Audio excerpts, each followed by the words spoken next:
High friend good morning केमन आछो तोमरा आशा करी भालोई आछो आमिओ खूब भालो आछि। आजके आमि तोमादेर साथे शेयर करब दारुण टेस्टी एकटी नास्तार रेसिपि एकटा डिम एकटा कला और एक कप मयदा दिए। तो चलो रेसिपिटा तोमादेर साथे शेयर करे निई। आमि एखाने एकटा कला नियेछि। এই কলা একদিন এনে দুদিন রাখলে কিন্তু এরকম হয়ে যায়, উপর থেকে কালো হয়ে যায় কিন্তু ভেতরে নষ্ট হয় না। তো এই কলা দিয়ে আমি আজকে এই নাস্তার রেসিপিটা তৈরি করব। কলাটা আমি খোসা ছাড়িয়ে নিচ্ছি আর একটা মিক্সিং জার নিয়েছি। এই কলা আমি একটা ছুরি দিয়ে ছোট ছোট টুকরো করে কেটে নেব। তোমরা চাইলে কিন্তু এটা হাত দিয়েও ম্যাশ করে নিতে পারো। মিক্সিং জারে নিলে কি হবে, এটা কিন্তু একদম স্মুথ হয়ে যাবে আর দানা থাকবে না।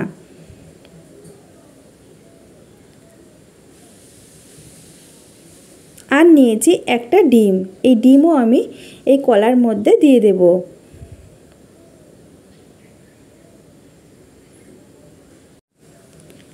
আর নিয়েছি চিনি, আমি এখানে 2 চামচ চিনি নিচ্ছি। তোমরা তোমাদের টেস্ট অনুযায়ী চিনি নিয়ে নেবে। যদি মিষ্টি পছন্দ করো বেশি তাহলে চিনির পরিমাণটা বাড়িয়ে দেবে। এখন আমি স্মুথভাবে পেস্ট করে নেব। আমি স্মুথভাবে পেস্ট করে নিয়েছি, এর মধ্যে কিন্তু একটু দানা নেই। একটা বড় সাইজের বাটি নিয়েছি, এখন তার মধ্যে আমি ঢেলে নেব।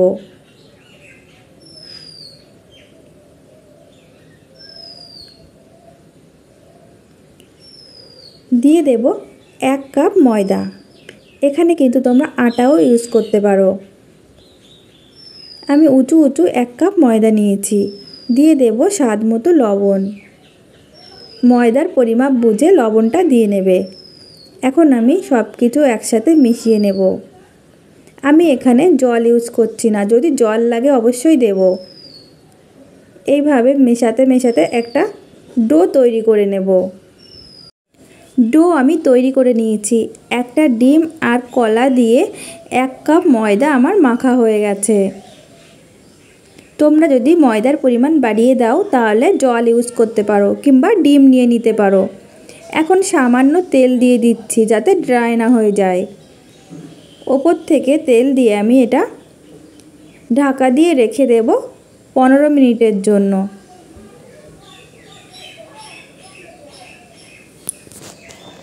15 মিনিট পর আমি ফিরে এসেছি। দেখো ডো কিন্তু অনেকটাই ফুলে গেছে আর সফটও হয়ে গেছে। এখন আরও কিছুক্ষণ আমি মেখে নেব।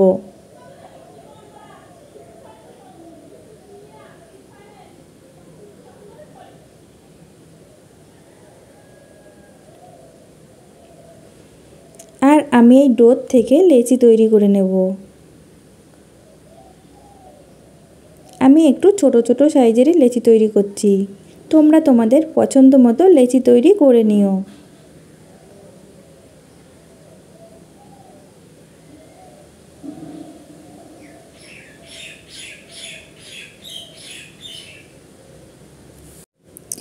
এখানে আমার 6টা লেচি হয়েছে আর আমি গোলও করে নিয়েছি। এখন ঢাকা দিয়ে এক সাইডে রেখে দিচ্ছি। এদিকে আমি নিয়েছি গুঁড়ো দুধ আর নিয়েছি 1 চামচ চিনি। এই চিনিটা আমি গুঁড়ো করে নিয়েছি। তোমরা চাইলে গোটা চিনিও দিতে পারো। গোটা চিনি দিলে যখন রুটি বেলতে যাবে তখন কিন্তু ছিদ্র হয়ে যেতে পারে আর রুটিটা কিন্তু ফুলবে না। তার জন্য আমি চিনি গুঁড়ো করে নিয়েছি আর আমি ভালো করে গুঁড়ো দুধের সাথে মিশিয়ে নিচ্ছি। এখন এটা এক সাইডে রেখে দেব আর এই জায়গাটা আমি পরিষ্কার করে নেব। আমি এই জায়গাটা ভালো করে পরিষ্কার করে নিয়েছি। এখন একটা লেচি নিয়ে নেব।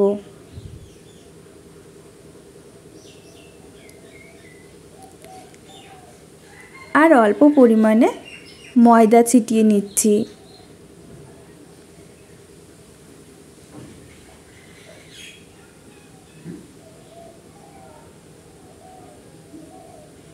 বেলনির সাহায্যে কিছুটা বেলে নেব।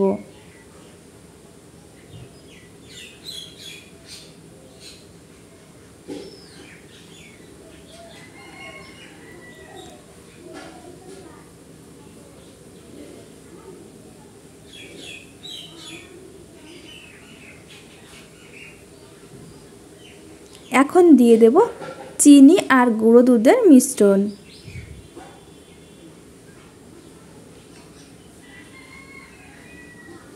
দিয়ে আমি আটকে নিচ্ছি যাতে চিনি আর গুঁড়ো দুধ বেরিয়ে না যায়।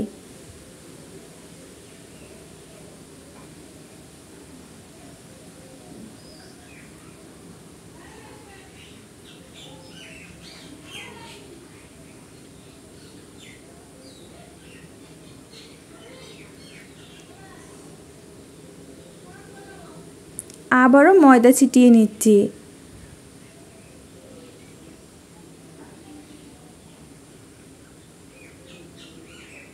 আমি বেলে নেব, একটু আলতো হাতে বেলতে হবে, তা না হলে আমি যে পুরটা দিয়েছি ওটা বেরিয়ে যেতে পারে।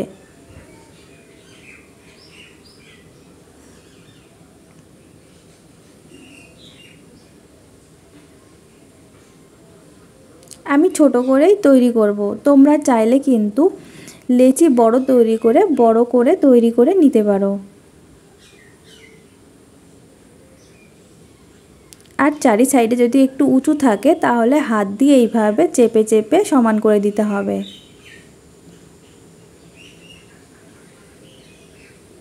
আমার এটা হয়ে গেছে, এইভাবে আমি সবগুলো তৈরি করে নেব। আমি সবগুলো তৈরি করে নিয়েছি। এখন চলে এসেছি চুলাতে, কড়াইতে তেল দিয়ে ভালো করে গরম করে নিয়েছি। এখন আমি এগুলো দিয়ে দেব। এই তেলে আমি আগে থেকে আলু ভেজে নিয়েছিলাম, ওই তেলেই আমি এটা তৈরি করে নিচ্ছি। এখন আমি এক সাইডটা হতে দেব।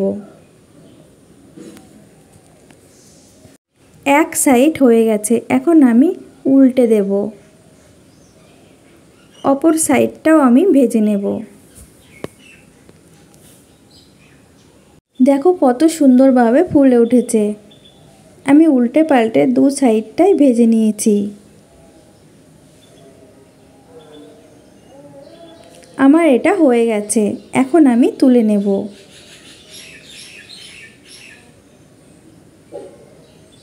একই রকমভাবে আমি সবগুলোই ভেজে নেব।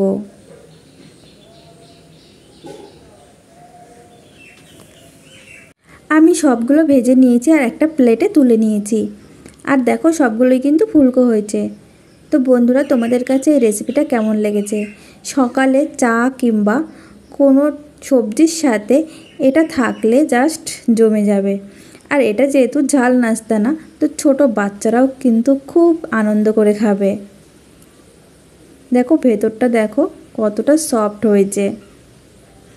তো একবার হলেও বাড়িতে অন্তত ট্রাই করে দেখতে পারো, এটা খেতে কিন্তু দারুণ। আর তোমাদের কাছে যদি এই রেসিপিটা ভালো লেগে থাকে অবশ্যই লাইক, কমেন্ট এবং শেয়ার করে দিও। আর সাবস্ক্রাইব করতে কিন্তু একদমই ভুলো না।